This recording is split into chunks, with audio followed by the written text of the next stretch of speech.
One of the things that I wrestle with as the pastor of a local church is how can we impact our community? How can we take our religion beyond these four walls and show people how relevant it is, how relevant the life and the ministry of Christ is?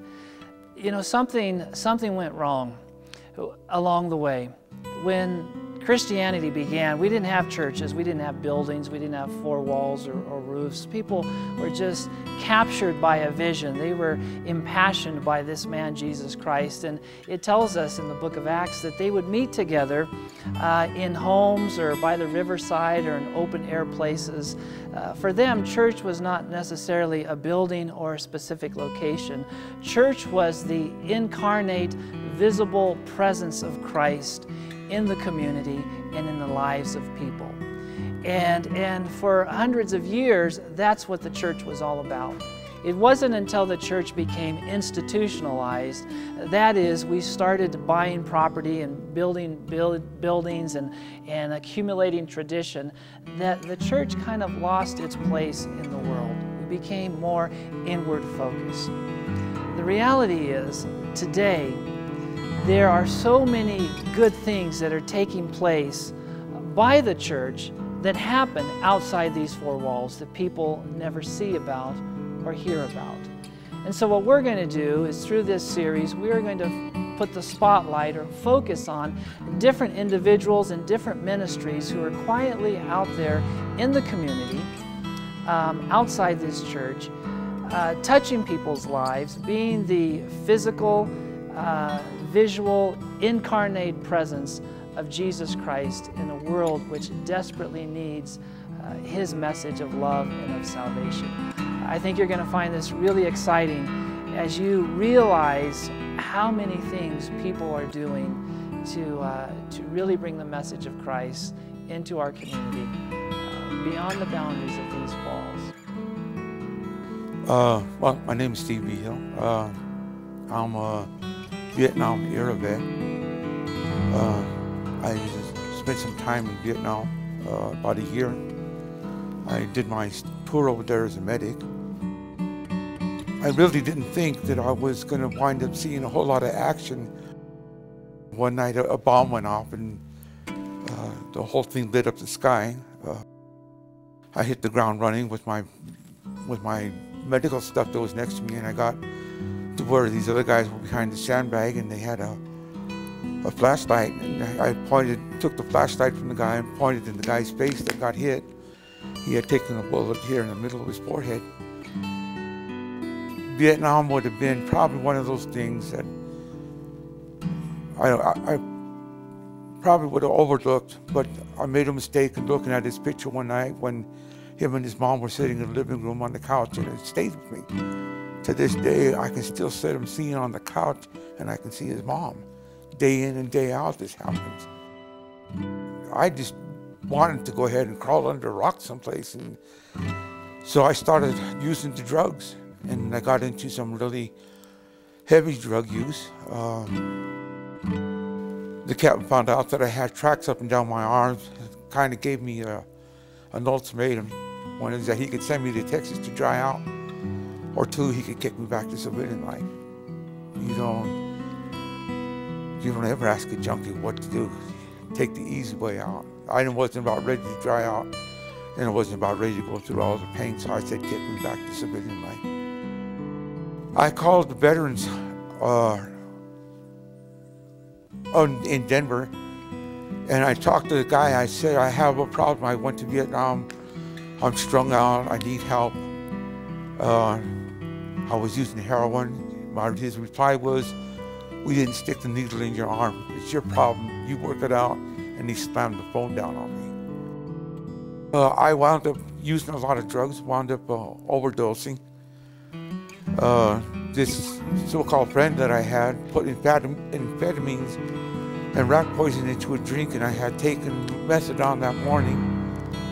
And I wound up in Denver General Hospital that night on the death list. In fact, they called in the priest to give me my last rites.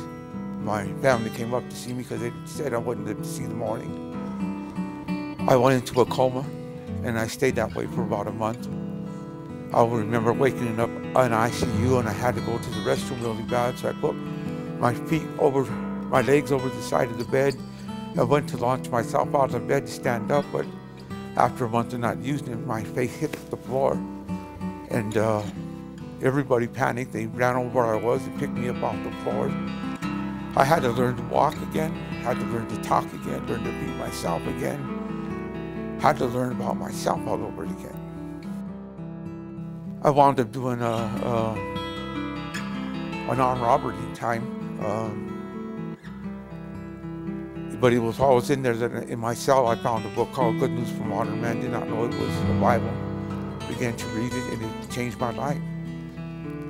I began to find out that there was somebody who did care, and somebody that when I have hard problems, that I could go to him, like his promise is, lo, I am with you always. I will not forsake you. I will not leave you nor forsake you.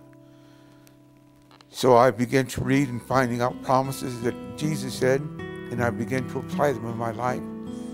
By the time I got out, my wife then, Nancy, had been going to Seventh-day Adventist meetings with a girl by the name of Phyllis Padilla.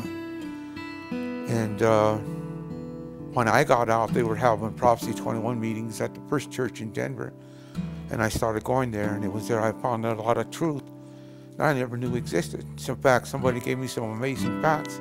And I was so amazed that for days on end, I was spending in my bedroom upstairs with amazing facts in the Bible, going back and forth and seeing if everything was so. I think the change with the Prophecy 21 meetings, joining the Seventh-day Adventist Church and talking with other people. In fact, I was able to witness to the young kids in the first church. I was able to witness them for about an hour. I had kids that came up and said they were thinking about going into the world.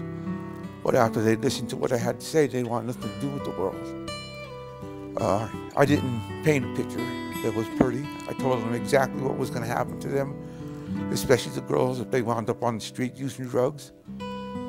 And I guess it scared the heck out of them, because I'm hoping and praying none of them went to the street. And Jesus began to show me that I am the way, the truth, and the life. And no man cometh unto the Father but by me. And so it was through that that I began to rely and trust more in him. First of all, you have to admit one thing to yourself.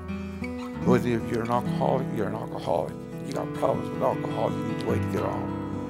If you're using drugs, you've got to come to the realization that you may not buy your drugs off the streets. Maybe you get them from a pharmacy because you have to have pain pills or something like that. And unfortunately, you wind up strung out behind them.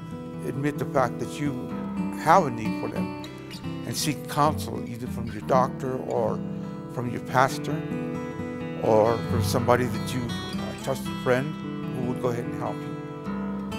And try to see if maybe you could find somebody who's been in the same predicament as you've been in, and find out what they had to do to go ahead and get off. And try to emulate the same thing, try to follow in their steps. And the greatest thing you're going to need in your life is a belief that Jesus cares, and he does. Talk to him. Lay your heart out. Tell him the problems. Ask for strength. Believe that he'll help you. And commit yourself to the battle.